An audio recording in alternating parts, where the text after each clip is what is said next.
जड़ होने के लक्षणों में से सबसे मुख्य होता है बाहरी परिस्थितियों के दबाव में आकर अपने अंतस को छोड़ देना। इस छोड़ देने से प्रमाद का जन्म होता है। प्रमाद के जन्मोत्सव को आलस से अपने दर्पण में समेटकर मनुष्य को जड़ हो जाने की छवि दिखला देता है।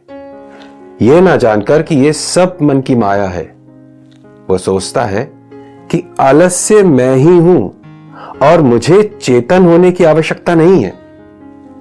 उसी परिस्थिति में सिर्फ पड़े रहना उसे भाने लगता है और मनुष्य जड़ होता जाता है।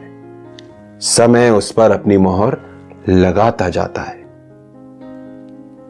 तो जाने मन, इन पंक्तियों को सुनकर आपके मन में पड़ा हुआ आलस्य का प्रमाद यदि नष्ट हो जाए और आपको अपना भूला हुआ उद्देश्य याद आ जाए और उसे पाने की अभिलाषा पुनः जागृत हो जाए, तो लेखक की लेखनी सफल हो जाए। तो भाई लोग, बात ऐसी है कि जिन्होंने ये पंक्तियां लिखी है ना, वो केवल लेखक नहीं है, बल्कि एक बहुत संवेदनशील फिल्म मेकर भी हैं। मिलना चाहेंगे उनसे? तो चलिए मिलते हैं पल्लव गोयल से। चलें?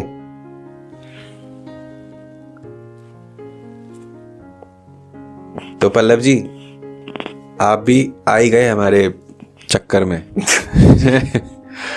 तो भाई ये बताओ, आप एक फिल्म मेकर हो, स्क्रिप्ट राइटर हो, तो इस फिल्म मेकर और स्क्रिप्ट राइटर की जर्नी कहाँ से स्टार्ट हुई? मतलब बचपन कहाँ बीता, कैसे बीता? बचपन मेरा दो खूबसूरत और बहुत ही अलग जगहों पे बीता। दिल्ली में मैं पैदा हुआ और दिल्ली के बहुत ही खूबसूरत इलाके में हम रहते थे, लोधी रोड। और जो हमारा ननिहाल था वो था हरिद्वार में। तो दिल्ली से हम हरिद्वार जाते थे।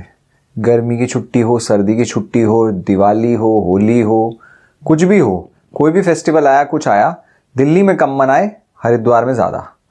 लगभग शुरुआत से लेकर 10-12 साल तक, जब तक हमारे नाना नानी रहे। हरिद्वार का माहौल एक बहुत ही अलग, सुंदर, स्पिरिचुअल, अल्हड़, मस्त मौला माहौल। और दिल्ली में पॉश, सोफिस्टिकेटेड, मतलब सब तरह का मिक्सचर, कॉस्मोपॉलिटन माहौल। और उसका सबसे ज़्यादा मतलब मज़ेदार बात ये थी कि उन दोनों जगह के अलग-अलग एस्थेटिक थे, जो शायद कहीं ना कहीं मेरे भीतर बैठ गए, बहुत अच्छे से बैठ गए। तो बचपन में हम जाते थे हरिद्वार में, मतलब आप ये लगा लीजिए पूरी जर्नी होती थी वो। हम बस से गए तो बस से एक एक स्टॉपेज आएगा, मेरठ आएगा, फिर रुड़की आएगा, मुजफ्फरनगर आएगा।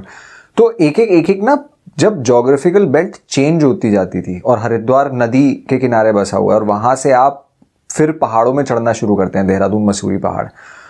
तो वो ना एक पूरी प्लेन से लेकर के पहाड़ों तक की तो जर्नी होती थी ना, वो बड़ी बहुत सुंदर जर्नी होती थी। मतलब उसमें हमें आंखों से दिखता था कि ज्योग्राफी कितनी कैसे बदल रही है। एक तो ये। दूसरा, जब हम हरिद्वार रहते थे तो वहाँ अलग, मतलब इतना खूबसूरत माहौल होता था। सुबह सुबह आप कुछ भी कर लो, आपका एक नियम होता था कि 6:30 तक आपको उठ ही जाना है या उठा दिए जाओगे, क्योंकि गंगा आरती हो रही है, बहुत सारे लोग आ रहे हैं, मेले चल रहे हैं, रामलीलाएं हो रही हैं, झांकियां निकल रही हैं। तो आपके नियम से ये सेट होता था कि आप उठ ही जाओगे, नहीं तो उठा दिए जाओगे। हालांकि ज़रूरत भी नहीं पड़ती थी। उसमें कमाल की बात ये होती थी कि हम कभी अपने घर के बाथरूम में नहीं नहाए, चाहे ठंड हो, चाहे गर्मी हो, चाहे कोई भी टाइम में हम वहाँ हैं, हमें जाना है और गंगा जी में ही नहाना है। वो एक नित्य नियम था। फिर उसके बाद वहाँ से आने के बाद अपना सब कुछ सेट हो जाना, तैयार हो जाना, और कोई ऐसा वो नहीं होता था कि कोई पर्पस है, खेलना है, कूदना है, सब करना है, पर अपनी अलग अलग जगहें फिक्स थी। जैसे हम एक लॉज में रहते थे, हमारे फर्स्ट कजन्स जितने भी सारे थे, मामा लोग, उन लोगों के लॉजेस थे। 90s का वो माहौल था। एसटीडी होते थे, पीसीओ होते थे, कभी एसटीडी पीसीओ में खेल रहे हैं या वहाँ बैठ गए फ़ोन उठा करके वो खेल रहे हैं, या एसटीडी पीसीओ में दुकान चला ली, दुकान मतलब कैशियर का काम कर दिया, कुछ कर दिया, हाथ बटा दिया।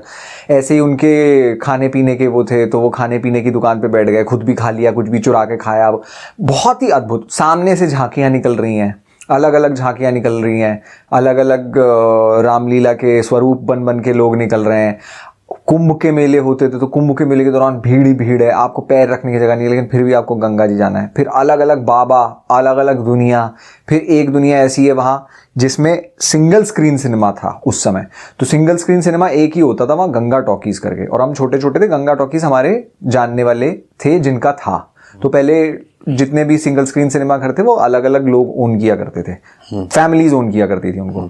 तो हम जाएं और कभी लाइट चली जाए तो वहाँ खाट डल जाती थी और लोग अपना वहीं खा रहे हैं, सब कर रहे हैं, और फिर जब फिल्म चलेगी फिर फिल्म शुरू होगी, फिर वही सब माहौल शुरू होगा। सिंगल स्क्रीन का माहौल अलग होता था, मतलब बहुत अद्भुत माहौल होता था। मतलब हमने सी ग्रेड से लेकर बी ग्रेड से लेकर ए ग्रेड फिल्में सब देखी वहाँ, बचपन से लेकर जितनी हम देख पाए।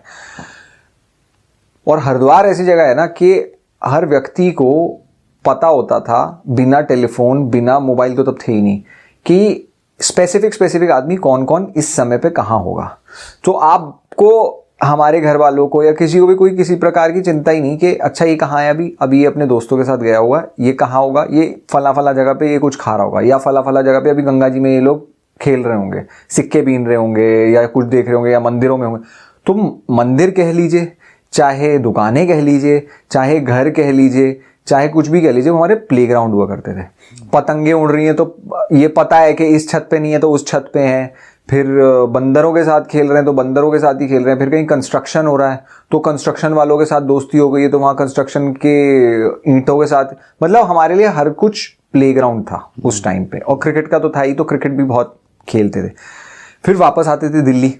दिल्ली में इतना कॉस्मोपॉलिटन माहौल कि हम ये देख रहे हैं कि इम्पाला से लेकर के प्रीमियर पद्मिनी से लेकर के एम्बेसडर्स से लेकर के सारी दुनिया, जनरल सेक्रेटरी और वो सब जा रहे हैं अपने, जो अलग अलग सरकारी बड़े अफसर होते थे उनके बच्चों के साथ बैठे हैं, वो उनकी बर्थडे पार्टीज में बैठे हैं। वो उस तरह का पॉश सोफिस्टिकेटेड माहौल जो एक हुआ करता था उस दौरान।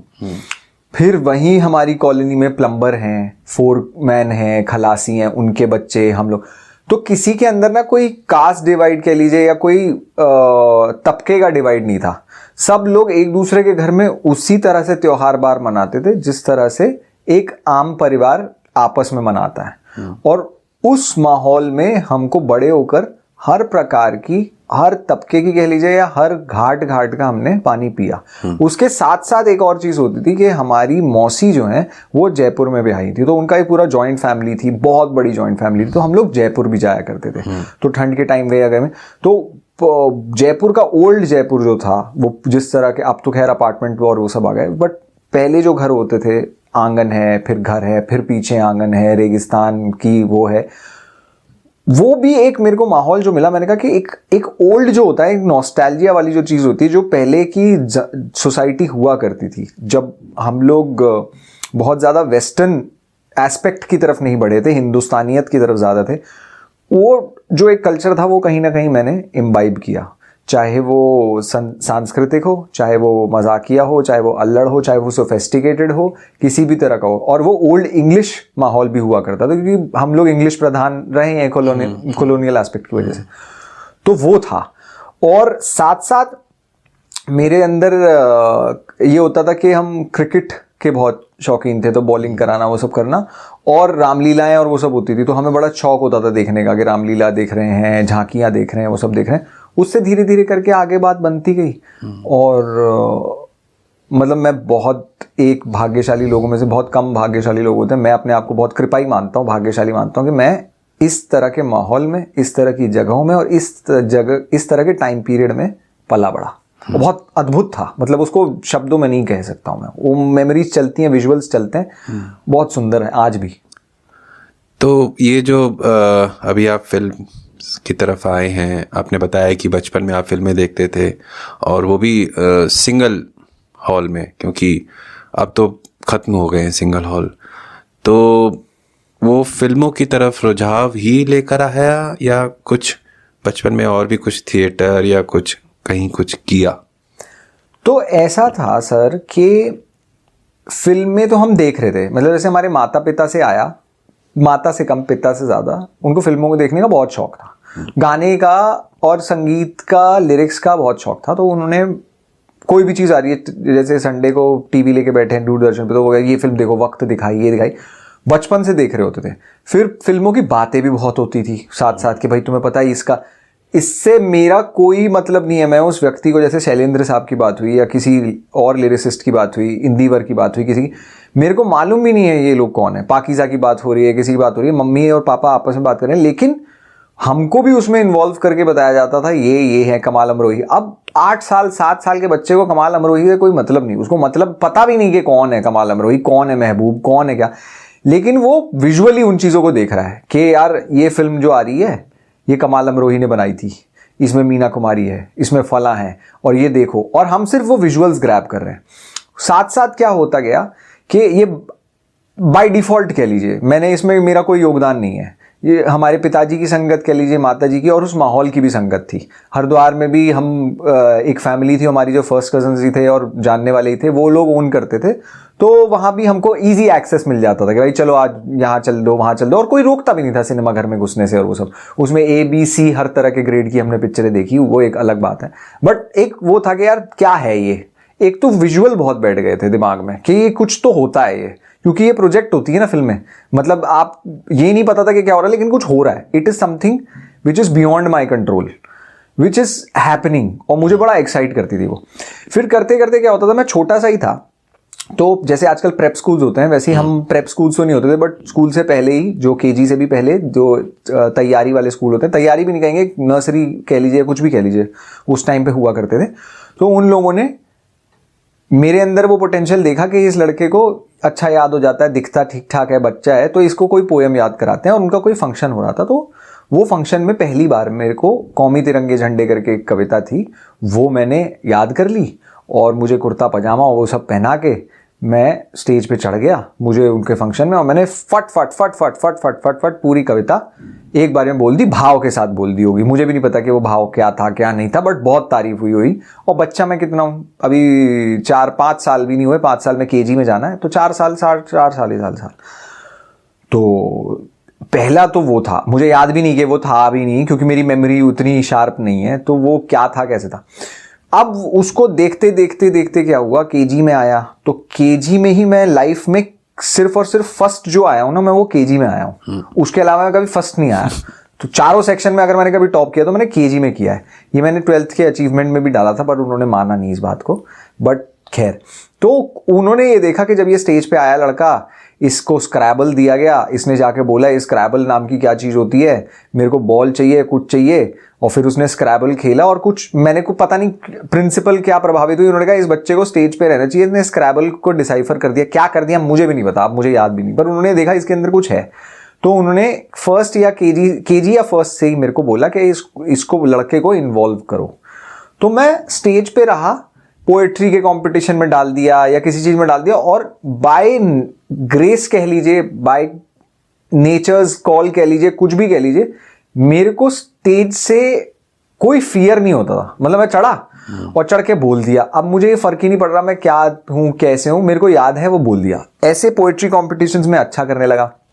फिर एक first second third fourth class होते होते हमारे को प्लेज और थिएट्रिकल प्रोडक्शंस में डालने लगे, और फिर उन्हें ये दिखा कि यार इसका अच्छा पोटेंशियल है, अच्छा काम करता है। तो वो धीरे धीरे करते करते हमारे को इंटरेस्ट जो था वो सामने का नहीं था, वो हमारे को पीछे का ज़्यादा था, क्योंकि मेरे को मज़ा आता था पीछे जो बैक स्टेज में जो गप्पे चलती हैं और जो काम होता है और काम के साथ साथ ये सब होती है, उसमें आता था मज़ा। पर मैं जाता था स्टेज पे, और फिर जैसे ही मैं इंतज़ार करता था कि मैं अपनी लाइनें कैसे करूं और मैं बैक स्टेज जाऊं, क्योंकि वहाँ गप्पे मारने को मिलेंगे, वहाँ मस्ती करने को मिलेगी, फिर वहाँ हम नीचे उतर जाएंगे। हमारा जो ऑडिटोरियम था स्कूल का वो बड़ा अलग तरीके से, अलग नहीं बट अच्छा डिजाइंड है वो, तो हम सीढ़ियों से नीचे उतर गए, मस्ती कर रहे, कुछ कर रहे, फिर आ गए लाइन भी, तो एक खेल चल रहा होता था और मुझे उसमें बहुत मजा आता था। तो मैं कब ऑफ स्टेज हूँ कब मैं ऑन स्टेज हूँ मुझे नहीं पता। तो वो एक ये लगा लीजिए कोई भी साल मेरा ऐसा नहीं गया 12th क्लास तक, या 12th भी छोड़ दीजिए, 12th शायद ही ऐसी होगी कि मैं स्टेज पे नहीं चढ़ा हूँ। हर साल कोई ना कोई पोएट्री से लेकर के फिर धीरे धीरे हम बाहर भी जाने लगे, स्ट्रीट प्लेस भी हमारे को बोलने लगे करने के लिए, स्कूल वाले तैयार करा के वहाँ अवार्ड जीतने लगे, सर्टिफिकेट जीतने लगे, ट्रॉफियाँ आने लगी। तो वो करते करते मेरा एक थिएटर का कह लीजिए ओपननेस हुई। फिर चिल्ड्रंस थिएटर फेस्टिवल हुआ करता था, उसमें बाहर से लोग सिखाने आए थे हमारे यहाँ। एक हमने एनुअल डे पे प्ले किया था दांव पेच करके, तो वहाँ पर हमको उन लोगों ने एक लीड तो नहीं कहूँगा, सेकेंडरी लीड कह लीजिए, वो कैरेक्टर था, सबको बहुत पसंद आता था, कॉमिक कैरेक्टर था, तो वो सब हमने कर दिया। तो उससे चिल्ड्रंस थिएटर फेस्टिवल का हमको एक मौका मिला, यंग एज में 6 या 7 में ही थे हम, तो वो चिल्ड्रंस थिएटर फेस्टिवल में हम परफॉर्म करके आए। तो वहाँ से चीज़ें होती गई, तो एक ऑटोमेटिक ये था कि हम स्टेज पे हैं, मतलब कोई साल ऐसा नहीं है कि हम स्टेज पे नहीं है। वो एक हमारे लिए सेकंड प्लेस हो गई थी, क्लासरूम के बाद स्टेज होता था। तो उस तरह से जर्नी चली। फिर कॉलेज में आए। अब जब कॉलेज में आए तो वो हार्डकोर साइंसेस का कॉलेज था और हम साइंस पढ़ने ही गए थे, तो कहीं ना कहीं ये था कि यार मज़ा भी आना चाहिए जीवन में। हाँ, पढ़ रहे हैं साइंस, सब हो रहा है, और मैं मतलब ठीक ठाक स्टूडेंट था, अबव एवरेज स्टूडेंट था, बहुत खास नहीं था और इतना भी बेकार नहीं था। तो मन में भी ये भी था कि यार ये भी इंटरेस्टिंग चीज़ है, साइंस में भी एक वो था कि यार हाँ मज़ेदार चीज़ है, मेरे को एक ध्येय लग जाता था उसमें कि यार ये अच्छा है, तो दोनों का बैलेंस था। बट जब मैं वहाँ गया तो मैंने देखा कि वहाँ कोई थिएटर सोसाइटी नहीं है, या थिएटर ये जैसा मतलब कुछ एक एक्स्ट्रा करिकुलर जिसको आजकल टर्म दिया जाता है, पहले से भी दिया जाता है, वो कुछ नहीं है वहाँ। सिर्फ और सिर्फ स्कूल की तरह, या कह लीजिए थ्योरेटिकली या प्रैक्टिकली सिर्फ पढ़ाई ही हो रही है और कुछ नहीं हो रहा है। बाकी और कुछ जो अपना खेल कूद और वो सब है वो एक अपना पार्ट है, क्रिकेट वगैरह खेला हमने, सब किया, लेकिन कल्चरली या आर्ट वाइज कुछ था नहीं वहाँ करने के लिए। तो फर्स्ट ईयर ऐसे ही निकला, तो हमारे अंदर कुछ ना कुछ हो रहा था कि यार स्टेज कैसे छूट गया। स्टेज वो एक होता है कहीं ना कहीं भीतर से, जिसके अंदर कहीं ना कहीं ये कुलबुलाहट रहती है ना, जो इतना टाइम कर ले, तो वो कहता है यार छूटना नहीं चाहिए। तो हाथ पैर में थोड़ी खुजली सी होने लगती थी। तो कहीं ना कहीं हमने कोशिश करी और हमने दरख्वास्त लगाई प्रिंसिपल के आगे और बाकी कन्वीनर्स के आगे कि इस तरह से कुछ ना कुछ हम थिएटर करेंगे। अच्छा हाँ, उस दौरान क्या हुआ कि एक कोई कोर्स चलाते थे, NSD के टीचर आते थे उसमें, और उस कोर्स को उन्होंने कुछ नाम दिया था। वहाँ पे हमारे कॉलेज में वो इंट्रोड्यूस किया, उसकी कुछ एक नॉमिनल फीस थी, और हमारे को वो 20 दिन या 22 दिन का कोर्स था, और उसके बाद उसको कोर्स को कल्मिनेट करते थे और उससे वो कहते थे कि बच्चों की परफॉर्मेंस स्किल्स और वो सब होंगी। हालांकि ये किसी को हमारे बारे में नहीं पता था कि हम थोड़ा बहुत पहले से करते हुए आए हैं। सब बाकी जो बच्चे थे वो पहली बार दूसरी बार ऐसे उन्होंने स्कूल में कभी कर लिया होगा, लेकिन हमारी तैयारी थी पीछे की। तो वहाँ NSD के कुछ नामी गिरामी लोग वहाँ आते थे, जो NSD में उस समय पढ़ाया करते थे। भूमिकेश्वर जी थे जो छाँव पढ़ाते थे, अवतार साहनी जी थे, और भी 4-5 लोग थे, झिलमिल जी थी। तो इस तरह के लोग आए वहाँ, तो उन लोगों ने अपनी अपनी अलग अलग तरह की एक्सरसाइजेस करवाई। वो बहुत अच्छा था, मतलब वो मुझे मज़ा आया, और मैंने कहा कि यार ये तो बहुत अच्छा हो गया हमारे लिए, हमारा पैसा भी सुकारत लग गया, घर से हमने जो मांगा, और मज़े का मज़ा आ गया। उसके बाद मेरे अंदर से हुआ, मैंने कहा यहाँ पर हमारे पास कोई ऑडिटोरियम नहीं है कॉलेज में, तो क्या किया जाए। फेस्ट के दौरान टेंट लगा के फेस्ट होता था हमारे यहाँ, एक जो ओपन ग्राउंड में एक सीमेंट का वो बना दिया जाता है स्टेज, और उस पर टेंट लग जाता है, उस तरह से हमारे यहाँ फेस्ट होता था। तो मैंने कहा यार हमको तो करना है, छोड़ दो कि क्या होता है क्या नहीं होता। तो हमने एक थिएटर सोसाइटी फॉर्म करने का सोचा, और ऊपर वाले की कृपा कह लीजिए या वो कह लीजिए, सब चीज़ कोहेरेंटली साथ में चल गई। बच्चों ने भी सपोर्ट किया, आसपास के सब लोगों ने यहाँ करते करते हैं, वो उसी जो कोर्स से निकले थे बच्चे, हम सब लोगों ने मिल करके एक रूम अलॉट करवाया, जो आज के टाइम में ध्वनि कहलाती है वो सोसाइटी। आज के टाइम में वो रूम ही उनको दे दिया वो प्रैक्टिस करने के लिए, थिएटर के लिए। तो हम वहाँ शुरू करते थे, वहाँ हमने एक प्ले लिखा खुद से, पता नहीं क्या था वो, यथार्थ हमने नाम दिया था, पर अति रैंडम ही कहूँगा मैं उसे, जो हिंदी आती थी वो कुछ कर दिया उसको हमने। और नया नया चुल चढ़ता है ना हर को कि अब मेरे को पावर मिली है और ये है, तो हमने कहा हम डायरेक्टर, तो हमने कहा चलो बहुत बढ़िया है। उसी दौरान ये एक अच्छी चीज़ हुई कि हम लोग एक स्ट्रीट प्ले कर रहे थे। अब दिल्ली यूनिवर्सिटी बहुत ज़्यादा वर्सेटाइल और बहुत कमाल है थिएटर के मामले में, मतलब पूरे देश भर से कमाल कमाल के बच्चे आते हैं वहाँ, और नॉर्थ कैंपस और साउथ कैंपस के बड़ा टफ ग्रुप होता है। जब भी आप थिएटर करने जाते हैं कहीं भी, जब यूनिवर्सिटी के फंक्शंस होते हैं या यूनिवर्सिटी के जितने भी कॉलेजेस के फेस्ट्स होते हैं, और उनमें जितने भी थिएटर प्लेस होते हैं, चाहे वो स्टेज हो चाहे वो स्ट्रीट हो, उसमें मेरिट से निकाल पाना बड़ा मुश्किल काम होता है। मतलब ये होता है कि अगर आप किसी कॉम्पिटिशन में गए हैं तो वहाँ आपको मुंह की खानी पड़ेगी, और हमारे कॉलेज को तो कोई जानता भी नहीं था। तो हम वहाँ गए और हमने एक स्ट्रीट प्ले किया। एक टेरी करके यूनिवर्सिटी थी, वहाँ हमने ओपन एयर में था वो सारा, और हमें बस एडवांटेज ये था कि वो साइंस के ऊपर कुछ था, तो हमने साइंस को लेकर के स्ट्रीट प्ले बनाना था, तो हमें बस इतना एडवांटेज था। लेकिन वो कनेक्टिंग होना चाहिए, तो हम साइंस के जार्गन्स नहीं डाल सकते थे उसमें। हालांकि ये हुआ कि वहाँ LSR भी थी, वहाँ KMC भी था, वहाँ और हिंदू भी था। हम लोगों को पता नहीं क्या हुआ, हम लोगों को तीसरा नंबर मिला वहाँ। और जो मेरिटोरियस, और उस टाइम बहुत तगड़े थिएटर करने वाले बच्चे हुआ करते थे, मतलब वो इस तरह से हुआ करते थे कि सीखे, एक तालीम होती है ना गुरु शिष्य परंपरा वाली, वो उस तरह की तालीम होती थी। ये नहीं कि हम वो हैं, हमारे पास कोई था नहीं गुरु उस समय सिखाने वाला है कुछ, तो हम लोग खुद ही वो करके सीखे थे। तो हमारे को उस टाइम ये लगता था कि यार हमने तीसरा नंबर मारा, हमने मेरिट पे मारा, और वो लोग हमसे आके इंटरेक्ट कर रहे हैं। तो उन लोगों ने हमको ओपनली आके इन्वाइट किया कि इस कॉलेज के बच्चे हैं, ये अपनी सोसाइटी चला रहे हैं, और इस तरह से हमारा इंटरेक्शन यूनिवर्सिटी के अंदर शुरू हुआ। और हमने थिएटर करना अलग अलग जगहों पे शुरू किया, स्ट्रीट से बहुत किया हमने। फिर करते करते करते करते कॉलेज में जब हमने फेस्टिवल के दौरान पहला लिखा प्ले और सब बच्चों से करवाया और खुद किया, वो अद्भुत था। उसने कहीं ना कहीं कुछ खोला मेरे लिए।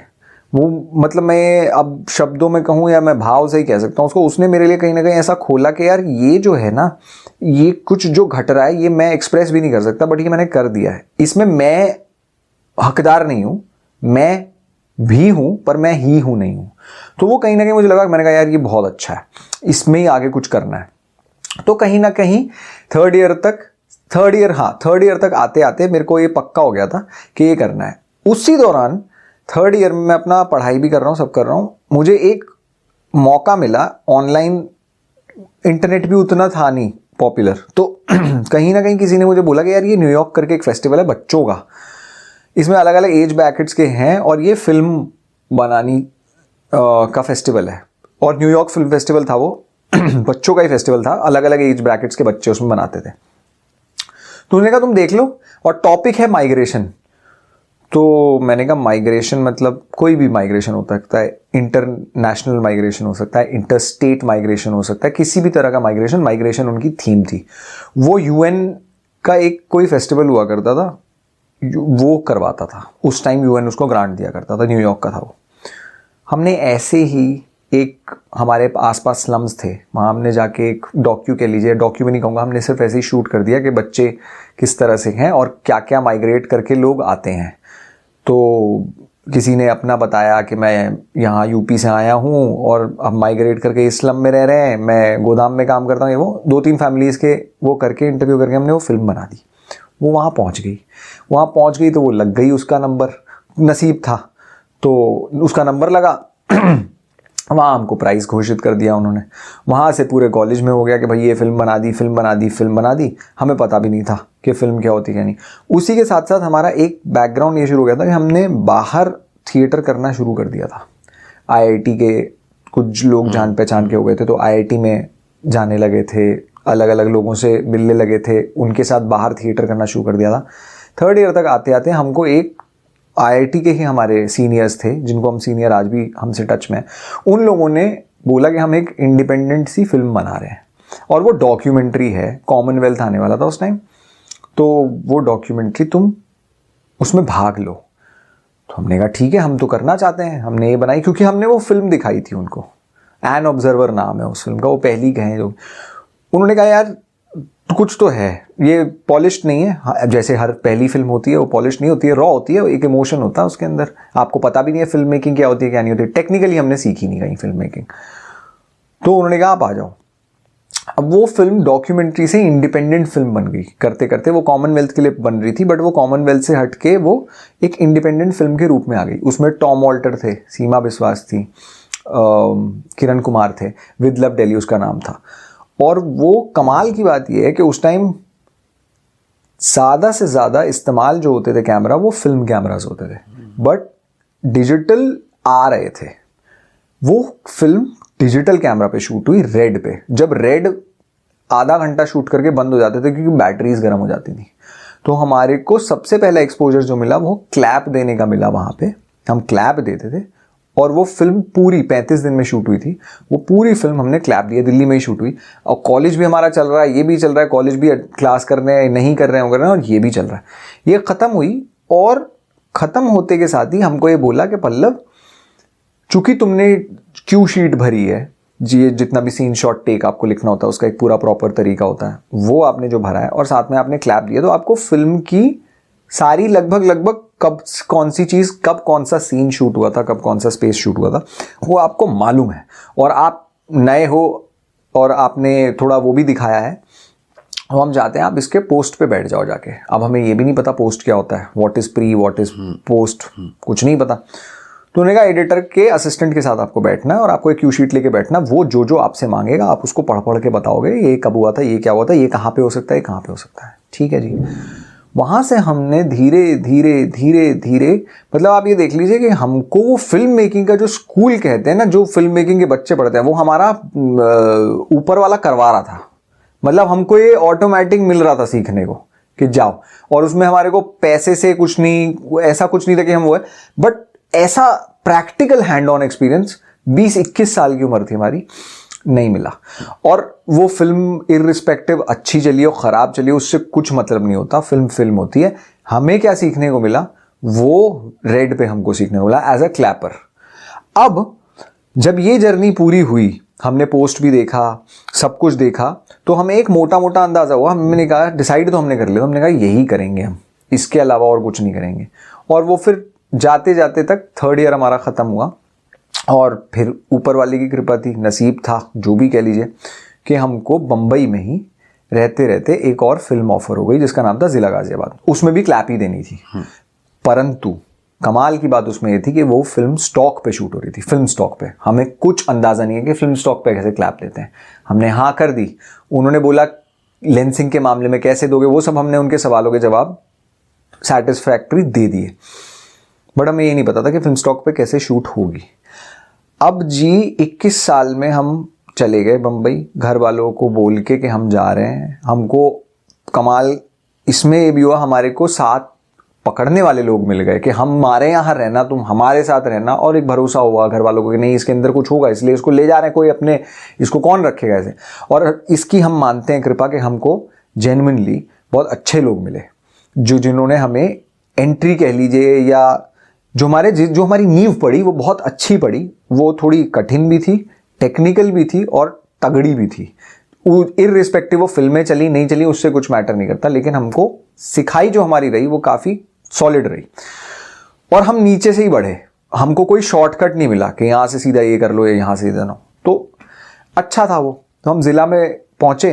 अब ज़िला के सेट पे क्या हुआ कि हमें जब क्लैप देने लगे, तो फिल्म स्टॉक पे जो क्लैप दी जाती है और जो डिजिटल पे, आज के ज़माने में तो कुछ रोल है नहीं, सिर्फ और सिर्फ वो क्लैप लगाओ और वो कर दो। आजकल तो वो भी हटा दिया लोगों ने, हाथ से ही चला लेते हैं काम, क्योंकि क्लिप नंबर अलग अलग हो जाती है तो उससे ही अपना सेग्रीगेट कर लेते हैं। पर फिल्म स्टॉक पे क्या होता था कि उधर नागरा लगा होता था, जो साउंड का पूरा सिस्टम है। फिल्म स्टॉक तभी दबेगा जब शूट होना है, क्योंकि एक एक इंच, एक एक मीटर, एक एक सेंटीमीटर की कॉस्ट होती थी फिल्म स्टॉक की। और आपके सामने एक बड़े बड़े एक्टर बैठे हैं, परेश रावल बैठे हैं आपके सामने रवि किशन बैठे हैं आपके सामने, सुनील ग्रोवर आपके सामने, अरशद वारसी आपके सामने, संजय दत्त। आप गलती का मौका ही नहीं है उसमें कोई मौका नहीं है कि एक क्लैपर की वजह से फिल्म रोल खराब हो जाए। तो हमारी दोस्ती, और आज भी शायद वो जिंदा है, पता नहीं, हम नहीं जानते, हमारी दोस्ती हुई रघु जी से। रघु 30-35 साल से फोकस पुलिंग कर रहे थे, तो वो आंख से देख के बता देते कैमरा और ऑब्जेक्ट का डिस्टेंस। तो जैसे एक्टर 10 फीट की दूरी पे, वो वहां से ही देख के बता देंगे कैमरा लगते कि भाई 10 फीट है ये, अब जाओ इंची टेप लो और नाप लो। और उनका जो असिस्टेंट होता था वो नाप लेता था। उन्होंने मुझे कहा कि मैं तेरे को बताएगा कि कैसे क्लैप देने का है, एक बार में समझ जा। तो उन्होंने मुझे एक बार समझाया और उन्होंने बोला जब तक मैं इधर से नई बटन दबाता है तब तक कोई कुछ नहीं करेगा। तो मैंने कहा ठीक है। तो मैं उनको देखता था, वो मुझे देखते थे, बस मेरा यही इश्क चलता था उनसे, बाकी और कोई इश्क नहीं था सेट पे। बस यही होता था कि मैंने रघु को देखा, रघु ने मुझे देखा। मैं हूं उनसे 35 साल छोटा, 40 साल छोटा, बच्चे की उम्र का, उनकी बच्चे से भी बच्चे की उम्र का। और वो आदमी ने मुझे इतना सिखाया ना, कभी टपली देके, कभी कुछ करके, कि ऐसे नहीं करना, वैसे नहीं करना, ये करना। अब डिजिटल में सब लोग क्या करते हैं, बटा के अनाउंस करके निकल जाते हैं। फिल्म स्टॉक में क्या होता था, आपने रोक के रखी है वो वहां जब आपने साउंड रोल हुआ, साउंड रोल पे आपने अनाउंस कर दिया, बट आप क्लैप बजा के बाहर नहीं जा सकते जब तक स्टॉक नहीं रोल होगा। और स्टॉक तभी रोल होगा जब वो रघु दबाएगा बटन, तो आप इसको लेके खड़े हो और वहां आपने अनाउंस कर दिया अपना सीन नंबर ये, शॉट नंबर ये, टेक नंबर ये। और जब तक आपने रघु को देखा और रघु ने वहां बटन दबाया और उसने क्लैप चिल्लाया, वहां से क्लैप भी नहीं चिल्लाता, तो कभी कभार चिल्लाता नहीं था, उसने को मेरे को देखना ही है। मैंने इसको बजाया और बाहर निकला, और उसमें 3-2 सेकंड के अंदर ये सब काम हो जाने चाहिए, क्योंकि फिल्म रोल हो चुका है।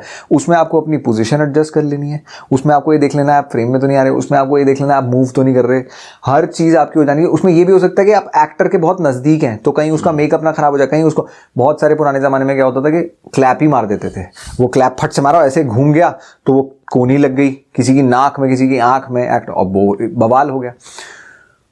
ये सब चीज़ आपको 3 सेकंड में कर लेनी है। और वो बहुत, मतलब वो था कि आपको किस तरह की एजिलिटी चाहिए, आपको किस तरह का कंसंट्रेशन चाहिए, आपको किस तरह उसमें अनाउंस भी करना है। गलत अनाउंस नहीं कर सकते आप, क्योंकि सेपरेट जाएगी साउंड और सेपरेट जाएगी स्टॉक की फाइल।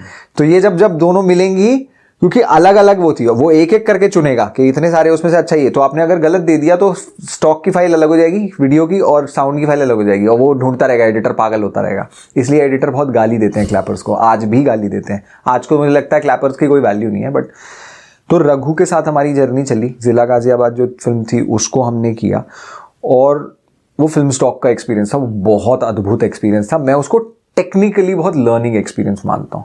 और आज शायद मुझे ऐसा लगता है मेरी उम्र के बहुत कम लोग हैं, मेरी उम्र में जो फिल्म स्टॉक पे एडिंग करके आए होंगे।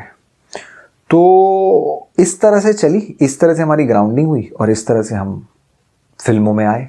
पल्लव, आपका मिताब कैसे लिखी और कैसे बनी, उसके बारे में कुछ बताइए। वो भी अपने आप में एक जर्नी है। तो जब ये सब हो रहा था, मैं धीरे धीरे काम करने लगा बम्बई में, और काम मिलने लगा, तो बहुत सारी चीज़ें ऐसी हो रही थी कि काम तो मिल रहा था कि एक शो आया सारेगामापा लिटिल चैम्प्स करके, तो उसमें भी मैं थोड़ा बहुत दिन काम कर रहा था। फिर कोई ऐड मिल गया या कुछ छुटपुट एज एन असिस्टेंट मुझे काम मिलने लगा। पर धीरे धीरे मेरे अंदर एक कुलबुलाहट हो रही थी कि मैं अपना कब लिखूंगा और अपना कब डायरेक्ट करूंगा, क्योंकि मेरे को वहां उस टाइम पे क्लियर हो चुका था कि मेरे को लिखना और डायरेक्ट करना है। अब ये जो दोनों पोजीशंस हैं ना, ये पोजीशंस बड़ी पावर प्ले वाली पोजीशंस हैं, और ये हर किसी को उस प्रकार से नहीं मिलती हैं कि वो आसान हो कि अच्छा ठीक है, ये जैसे हर किसी का एक सिस्टम होता है ना, इंडस्ट्री का कोई सिस्टम नहीं है। कोई ऐसा नहीं है कि मेरिट पे चीज़ें चल रही हों, कि आपने ये सीढ़ी चढ़ी, फिर आपने ये सीढ़ी चढ़ी, समय कितना भी लग जाए उसमें कुछ नहीं, लेकिन वहाँ कोई, जैसे आप एक प्रोसेस होता है ना, वो प्रोसेस इमोशनल और इंटरनल तो होता है, बट एक्सटर्नली आपको ये नहीं पता होता कि आप उस मुकाम तक पहुंचेंगे या नहीं पहुंचेंगे, और उसमें बहुत सारे फैक्टर्स प्ले आउट करते हैं। तो मैं काम तो कर रहा हूं, दिल्ली भी आना हो रहा है, फिर बम्बई जाना हो रहा है, सब कुछ चीज़ें चल रही थी, बट मैं कहीं ना कहीं मेरे अंदर ये एक चीज़ थी कि मैं कैसे करूं। और 2012 के आसपास मैंने आपका अमिताभ लिख ली थी। वो कैसे हुआ? वो ऐसे हुआ था कि मैं जब दिल्ली था तो मेरे को कहीं ना कहीं ये हो गया था कि अब फिल्म बनानी है, और लिखने पढ़ने का मतलब हमारे बचपन से ही है, और मैं शुरू से लिखने की तरफ मेरा काफ़ी रुझान था। तो मैं धीरे धीरे जब वहाँ सीख रहा था, सब कुछ कर रहा था, तो मैंने कहा ये फिल्म लिखी कैसे जाएगी, क्या की जाएगी। तो मैंने कोशिश ये करी कि फिल्म का ध्येय क्या होता है। ध्येय का अर्थ मैं ये बोलूँगा कि उसकी सोल क्या है या उसका आइडिया क्या है, जहाँ से आप उसको डेवलप करोगे। मेरे दिमाग में एक इंस्टेंस आया जो मेरे को बड़ा अट्रैक्ट करता था कि हमारी एक जो लोधी रोड थी, वहाँ पर एक बूढ़ी बुजुर्ग महिला थी। वो पता नहीं मेरे को एक फ्लैश में याद रह गया या क्या रह गया, मैं छोटा ही था, और वो फिर उसके बाद वो शायद कभी दिखी नहीं या गुजर गई या क्या हुआ क्या नहीं हुआ। उनके गले में इंदिरा गांधी ने इलेक्शंस के टाइम या इमरजेंसी के बाद या इमरजेंसी से पहले, उनकी मृत्यु से पहले माला डाली। वो लोधी रोड आई होंगी या कहीं भी होंगी, मैं नहीं जानता, पर उनके गले में इंदिरा गांधी ने माला डाल दी। और उनकी लाइफ का शायद ये अचीवमेंट बन गया कि जब भी किसी फंक्शन में बैठी हैं या कॉलोनी में हैं या कीर्तन में बैठी हैं वो महिलाओं में या कहीं भी, वो एक ही बात कहती थी, तुमको पता है इंदिरा गांधी आई थी, उन्होंने हमारे गले में माला डाली थी।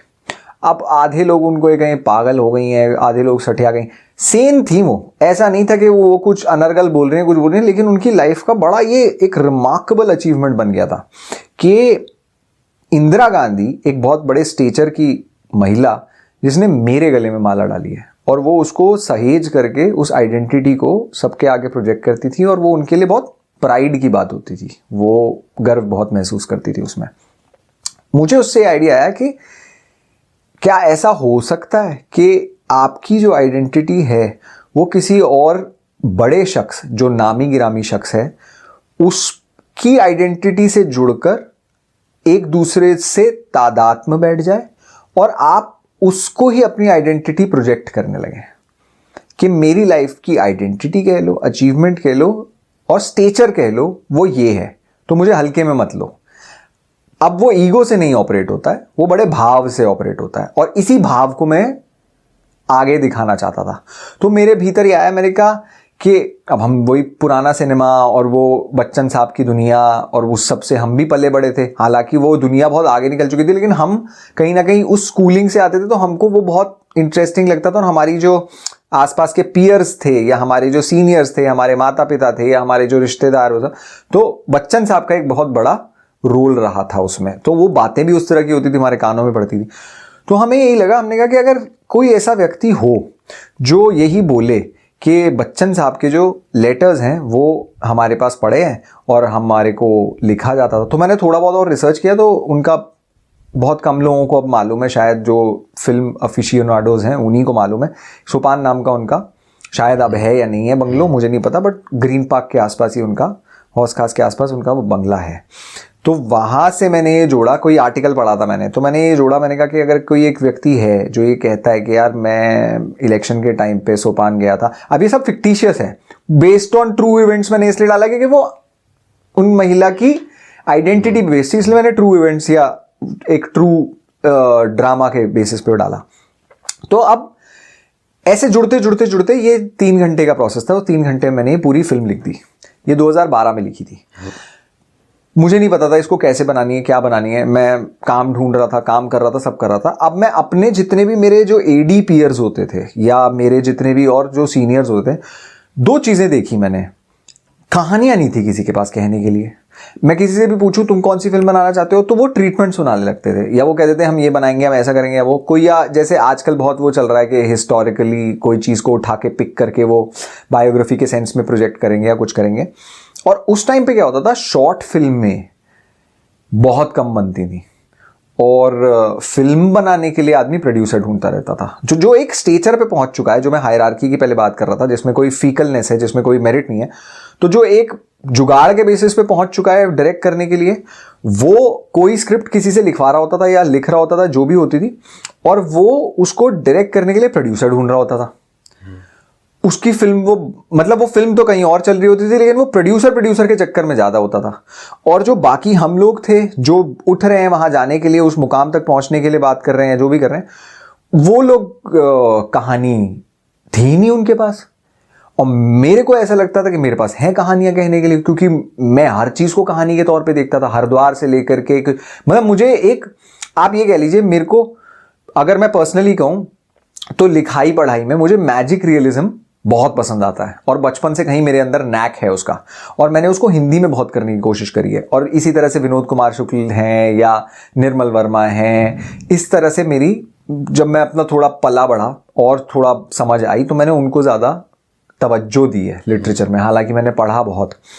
तो मेरा एक कहीं ना कहीं ये था अंदर से, एक वो था कि फिल्मों में लिटरेचर को जोड़ के और उस तरह के स्टाइल को जोड़ के, उस तरह की बातचीत को जोड़ के, अब जैसे आपका अमिताभ में भी बहुत सारी लाइनें आती हैं जो आप कह लीजिए फिलोसफिकल हैं या फिलोसफिकल नहीं है, या उस तरह से कि प्रत्यक्ष को प्रमाण की आवश्यकता नहीं होती, वो दो अर्थों में बोला जाता है। एक दूसरा आदमी बोल रहा है किसी और अर्थ में बोल रहा है, और एक दूसरा आदमी बोल रहा है वो किसी और अर्थ में बोल रहा है, पर वो एक ही स्पेस में, एक ही कॉन्टेक्स्ट में बात हो रही है, एक मेजर स्पेस में। तो वो मुझे बहुत छूता था। मैंने जब उसको पेपर पे डाला तो अब मेरे पास दो ऑप्शन थे कि मैं काम करता जाऊं और उसी लाइन में आगे बढ़ता जाऊं जो मेरे को करना ही था, जो वो एलिजिबिलिटी थी, जिससे आपको रोजी रोटी भी कमानी है, जिससे आपको ये भी जस्टिफाई करना है कि आप अपने करियर में क्या कर रहे हो, अगर यही करियर है तो इसको आगे कैसे बढ़ा रहे हो। वो टैंजिबल तरीके से देखती है दुनिया, वो एक प्रोसेस था। दूसरा प्रोसेस देते थे कि फिल्म कैसे बनाई जाए। जो भी मैंने सीखा था, मैं डेब्यू करने वाला था, मुझे ये भी नहीं, मैं कोई फिल्म स्कूल से भी नहीं हूँ, तो कैसे रिसोर्सेज जोड़े जाएं, क्या किया जाए। करते कराते मुझे एक, फिर वही मैं कहूँगा कि कृपा है या ऊपर वाले की, उससे हुआ, चीज़ें अपने आप जुड़ती गई, लोग अपने आप जुड़ते गए। और मेरी उस टाइम हिम्मत जागी अंदर से या क्या थी, मैंने कहा कि यार हम, मुझे बनानी है। करते करते करते करते 3 साल मेरे को लगे, पैसा जोड़ते जोड़ते अपना ही, कहीं ना कहीं मुझे आ गया था दिमाग में कि मैं, कोई तो पैसा नहीं लगाएगा, तो मैं प्रोड्यूसरों के चक्कर में ना पड़ूं, क्योंकि शॉर्ट फिल्म में कोई पैसा लगाता नहीं था उस टाइम। और क्यों ना, जब मुझे बनानी ही है फिल्म, तो शॉर्ट फिल्म ना हो, कोई फॉर्मेट ना हो कि ये शॉर्ट है या ये 5 मिनट है या ये 1.5 घंटा है या ये फीचर लेंथ है। फिल्म फिल्म होती है। और मैं आज भी इस बात पे कन्विंस हूं कि एक कहानी जो है उसकी अपनी एक मियाद होती है। वो कहानी अगर जिसके भी भीतर से उत्पन्न हुई है, वो कहानी अगर 12 ही मिनट में कही जाएगी, या जिन भी पन्नों में उसने लिखी है वो उतने में ही कर दी है, वो उतने में ही कही जानी चाहिए, उसको खींचा नहीं जाना चाहिए। कर सकते हैं, बहुत सारे लोग करते भी हैं, बट मुझे लगता है जब वो उत्पन्न होती है वो अपनी ड्यूरेशन भी बता देती है। और वो उसी, तो मुझे जब आपका अमिताभ लिखी तो मैंने कहा यार ये इतने ही उसकी बनेगी और इसमें हम कोशिश कर सकते हैं, क्या करें। करते करते ये धीरे धीरे ये जर्नी हुई। कुमुद जी आए, कुमुद जी से मैंने, वो अपना प्ले करने आ रहे थे कौमुदी, तो उनसे मेरी बहुत बातचीत हुई। मैं उनसे मिला और उन्होंने कहा कि मैं पहले सुनना चाहता हूँ, और मैं ये ऑन कैमरा फिर से बोलता हूँ, मैंने और भी जगह बहुत बोला कि कुमुद जी ने फिल्म मेरिट के बेसिस पे करी। और कुमुद जी और उसके साथ मैं अपने क्रू, जितने भी क्रू था, जितने भी एक्टर्स थे, जितना भी टेक्निकल क्रू था, जितने भी HODs थे, उन सब लोगों को मैं इस माध्यम से बहुत धन्यवाद देना चाहता हूं कि सब लोगों ने इस फिल्म को, इस स्क्रिप्ट को उसके मेरिट पे किया बजाय उसके पैसे के। और उसमें किसी भी व्यक्ति ने, कुमुद जी को मिलाकर और जितने भी HODs, जितने भी सारे एक्टर्स हैं उनको मिलाकर, किसी ने भी कोई अपनी फीस चार्ज नहीं करी। ये पावर थी जो एक अच्छी कहानी कहने की और एक अच्छी इंटेंशन से फिल्म बनाने की पावर थी, जो मैंने उस समय रियलाइज करी। और मुझे ये लगा कि इसी पथ पे चलो। जो पैसा आपका लगता है लाइटों में, साउंड में, वो तो आपको जुगाड़ना ही है, वो तो आपको करना ही पड़ेगा। वो आप, आज के ज़माने में थोड़ा आसान हो गया क्योंकि सब डिजिटल हो गया है, तो आप कुछ भी कर सकते हो। आप फ़ोन पे भी आप कुछ भी शूट कर सकते हो। अगर आपके पास अच्छी कहानी है, आपके पास अच्छा दिमाग है, थोड़ा अच्छा आपका कैपेसिटी है, आप फ़ोन पे भी उतना ही कमाल का आउटपुट दे सकते हो जितना कमाल का आउटपुट आप कैमरे पे दे सकते हो, या आपके ऊपर है आप किस तरह से प्ले अराउंड करना चाहते हो। बट आज रिलेटिवली एट प्रेजेंट चीज़ें ज़्यादा आसान है जितनी पहले नहीं थी। वो करते करते मैं बहुत धन्यवाद भी देता हूं कि सबका मेरे को साथ मिला, सब लोग जुड़ गए और वो फिल्म मैंने बना ली। जब वो बनी तो एक फिल्म का वो होता है कि एक तो आपने लिख ली, लिखने से बनने तक की जर्नी, वो भी अपने, अब मैं ये नहीं बोलूंगा कि सब कुछ बहुत ही सुंदर था। सुंदर का मतलब कि सपोर्ट तो था, सब कुछ था, लेकिन जो एक पैसे का और एक मैकेनिकल एस्पेक्ट होता है ना फिल्म का, जो आपको लेके चलना ही है, वो दिक्कतें होती हैं और वो हर जगह होती हैं। तो वो पैसे को लेकर के वो सब हुई। बट मुझे लगा कि यार ये जब बन रही है ना, तो ये बड़े नेचुरली बन रही है, क्योंकि इसमें बहुत सारे एलिमेंट्स हैं जो मेरे हाथ में नहीं है और वो हो रहे हैं।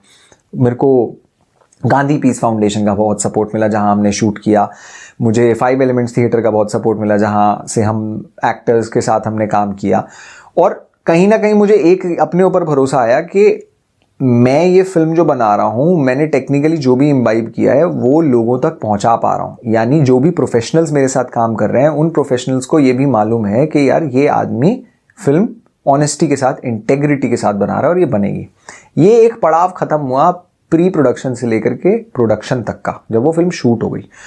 अब फिल्म शूट हो जाने के बाद ही फिल्म का काम नहीं खत्म हो जाता, बाकी सबकी जर्नियाँ धीरे धीरे धीरे धीरे खत्म हो जाती हैं। एक्टर्स भी अपनी अपनी राहों पर निकल जाते हैं, अलग अलग प्रोजेक्ट्स पर निकल जाते हैं, अलग अलग दुनिया पे निकल जाते हैं। टेक्नीशियंस भी अलग अलग प्रोजेक्ट्स दुनिया पे निकल जाते हैं।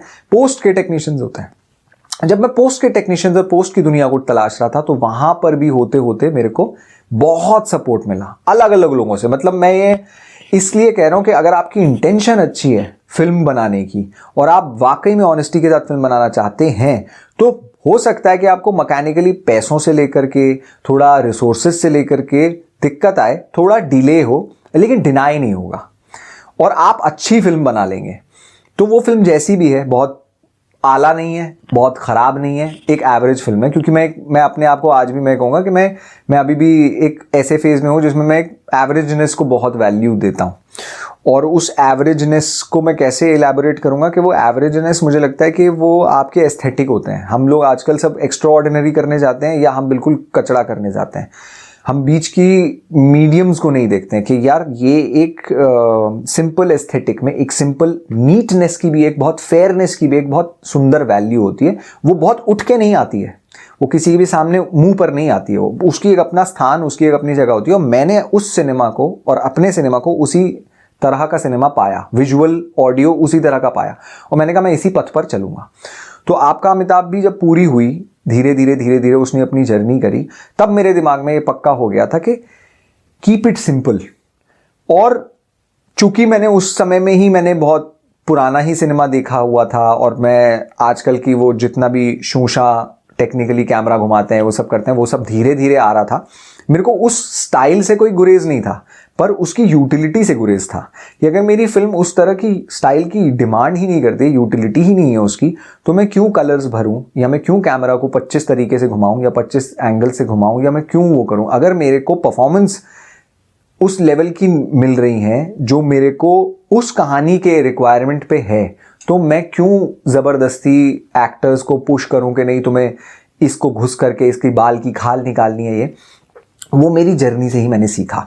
और आपका अमिताभ मेरा, जैसे मैंने पहले भी कहा था कि जैसे फिल्मों को सीखने का मेरा फर्स्ट हैंड एक्सपीरियंस असिस्टेंटशिप बनी और वो बड़ी नेचुरली हुई, ऐसे ही मेरा डायरेक्शन सीखने कह लीजिए या राइटिंग को पक्का करने का एक जो भी है, आज भी प्रोसेस में ही हूँ, वो प्रोसेस एंजॉय करने लगा मैं। मेरे को कोई पदों से मोह नहीं होने लगा कि मैं डायरेक्टर हो गया हूँ तो मैं छाती चौड़ी करके 50 लोगों के सामने अवार्ड उठा के उल्टी सीधी बातें कर रहा हूँ, या मैं राइटर हो गया तो मैं मंचों पे जा करके कहानियाँ और कथाएं सुना रहा हूँ। मुझे उस प्रोसेस से प्यार होने लगा कि यार आप एक कहानी कहना चाहते हो, उस कहानी को कहने के लिए ये है और इसको इतना ही कहो। जैसे एक ब्रेसों बहुत बड़े डायरेक्टर है फ्रेंच सिनेमा के, उनकी एक बहुत कमाल की फिल्म है अ मैन एस्केप्ड। वो कहानी उन्होंने शुरू में एक सुपर डाला है, उन्होंने उसमें बोला है कि I have tried truly with all integrity and honesty to say this story till the time it is there. मतलब वो सिर्फ उतनी ही कहानी मैं कहूंगा जितनी ये कहानी है, उसके आगे मैं इसको विदाउट एनी एम्बेलिशमेंट्स, ऐसा उन्होंने बोला। उस कहानी में क्या होता है, शुरू में एक आदमी है जो प्रिजन में डाला जाता है, वो एक बच्चे के साथ है और बच्चा कॉन्स्टेंटली ट्राई कर रहा है कि फ्रेंच वो है और वो बच्चा कॉन्स्टेंटली ट्राई कर रहा है वो जेल से बाहर हो जाए। वो कोशिश कर रहा है, नहीं हो पा रहा। ये दोनों मिलते हैं, अब मेरे को ठीक से याद नहीं, लेकिन ये दोनों मिलते हैं और ये कहानी इन दोनों की जर्नी है जब ये उस जेल की दीवार को फांदते हैं। इन दोनों की बॉन्डिंग होती है, दोनों आपस में बातचीत करते हैं। जैसे ही ये उस जेल की दीवार को फांद जाते हैं ना, वो फिल्म खत्म हो जाती है। वो कहानी मेन कैरेक्टर के ऊपर है जो अंदर गया था, लेकिन वो बच्चे की है, वो आगे नहीं बताता कि इन दोनों की बॉन्डिंग हुई, वो कहां गए, क्या हुआ। वो जैसे ही उसको टापते हैं और अंधेरे में जाते हैं, वो कहानी वहां खत्म। और मैंने कहा यार अगर वो आदमी इस ऑनेस्टी के साथ कह रहा है कि मैंने इसको एम्बेलिशमेंट किया, मैंने कहा यही इसी तरह, मैं ये नहीं कह रहा हूं कि रॉबर्ट ब्रेसों का इम्पैक्ट है, होगा जरूर होगा, परंतु वो कहानी जहां तक कहनी थी वो उसने कही, यही मेरा स्टाइल बना। पल्लव, पहले आपने बनाई आपका अमिताभ, फिर अंतिम पार्ट और फिर तत्वमसी, और इन तीनों ही फिल्मों में एक कॉमन चीज़ थी और वो कॉमन चीज़ ये थी कि इन तीनों ही फिल्मों में एक फ्रेंच एक्टर ने काम किया था और वो हैं हम। और आपने ही हमको एक फ्रेंच एक्टर का नाम भी दिया है कि भाई हम फ्रेंच एक्टर हैं। हम ये आपको बताना चाहते हैं कि जब हमने ये फिल्में आपके साथ बनाई और देखी हमको लगता ही नहीं है कि ये तीनों फिल्में एक ही डायरेक्टर ने लिखी हैं और डायरेक्ट की हैं। तो पल्लव, ये कहां से उपजा? ये मैं भी नहीं जानता कि कहां से उपजा, लेकिन ये हर बार होता है मेरे साथ। जब भी मैं किसी भी, अब जैसे मैंने आपसे कहा कि मैजिक रियलिज्म वाली बात है, कुछ है, वो स्टाइल मैजिक रियलिज्म का होगा या कुछ होगा, लेकिन ये तीनों अलग अलग फॉर्म्स हैं, और ये तीनों अलग अलग राइटिंग की फॉर्म्स हैं, और ये तीनों अलग अलग डायरेक्शन की फॉर्म्स हैं। ये शायद मैं नहीं जानता कहाँ से आया। जब जब मैंने कहानियां लिखी हैं, या मैं लिखने का तो मैं अपना क्रेडिट नहीं लूंगा, वो जब जब आई हैं, जैसे स्टीफन किंग हमेशा बोलते हैं राइटिंग इज टेलीपैथी, और एक बहुत बढ़िया जो राइटर होता है वो सिर्फ एक ही काम बहुत अच्छा करना जानता है कि जैसे उसको आया वैसा ही उसने प्योरीफाइड डिस्टिल्ड आउट कर दिया, उतना ही मझावा वो राइटर है। तो मेरे को जैसे ये आई और मैंने इनको उतारी पेपर पे, तो एज इट इज उतारी। इसमें मेरा क्रेडिट सिर्फ उतना है कि मुंशी वाला काम मैंने किया। हाँ, अब आप जब डायरेक्शन की बात करते हैं तो वो मुझे जिस तरह से जब ये उतरती है ना पेपर पे, तो हर किसी का अपना तरीका होता है। मैं विजुअली थोड़ा बेहतर सोच पाता हूं, और मेरे जो शब्द हैं वो शब्दों का इस्तेमाल मैं ठीक कर लेता हूं। ये करते करते जब मैंने आपका अमिताभ बनाई थी, तो आपका अमिताभ एक जर्नी थी। आपका अमिताभ खत्म हुई तो मैंने अंतिम पार्ट लिख चुका था, उस टाइम तक अंतिम पार्ट बनानी थी। तो अंतिम पार्ट का मेरे दिमाग में ये था कि भाई फ्लैटनेस होनी चाहिए, और फ्लैटनेस आपकी राइटिंग में भी आनी चाहिए, इररिस्पेक्टिव कि आपको लोग कुछ भी कहें कि अब वो बड़ी फ्लैट है, वो है, क्योंकि उसका मर्म मैं यही चाहता था कि जो भाषा मर रही है वो फ्लैट ही होनी चाहिए, कि हमें फर्क ही नहीं पड़ता। तो अगर उस फिल्म को देख करके आपको नहीं फर्क पड़ता तो वो मेरा सक्सेस है, वो एक्चुअली में सक्सेस है, क्योंकि वो सब फ्लैट है। तत्वमसी के टाइम पे क्या है कि तत्वमसी में अगर वो भाव आपके अंदर उत्पन्न होता है कि मैं नहीं जानता ये क्या है, तो ऐसे ही आप अपने आप को भी नहीं जानते हैं। सही। तो अगर वो भाव आपके अंदर उत्पन्न होता है कि मैं नहीं जानता ये क्या है, ऐसे ही मैं अपने आप को भी नहीं जानता, और ये क्या है या ये क्या था, तो मैंने उसको कहीं ना कहीं छू लिया।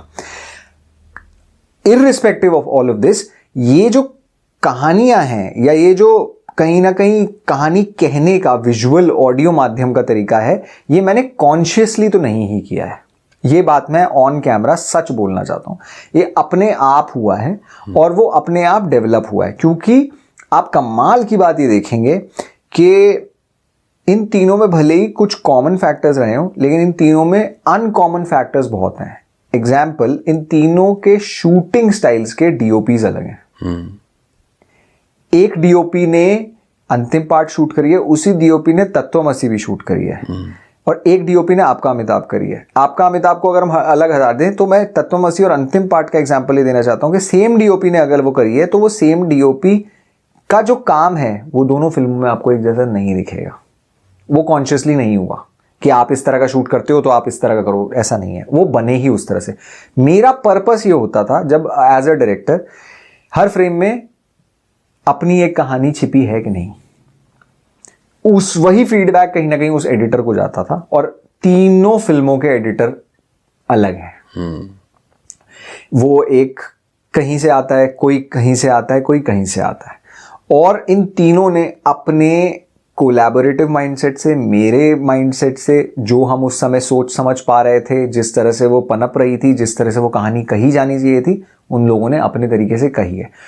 तो अगर आप ये कहते हैं कि ये मतलब एक डायरेक्टर ने अलग अलग तरीके से लिखी या एक डायरेक्टर ने अलग अलग तरीके से बनाई, तो एक फिल्म को बनने का, मैं इसमें बस इतना जोड़ना चाहता हूँ कि एक फिल्म को बनने का एलिमेंट जो होते हैं वो बहुत सारे होते हैं।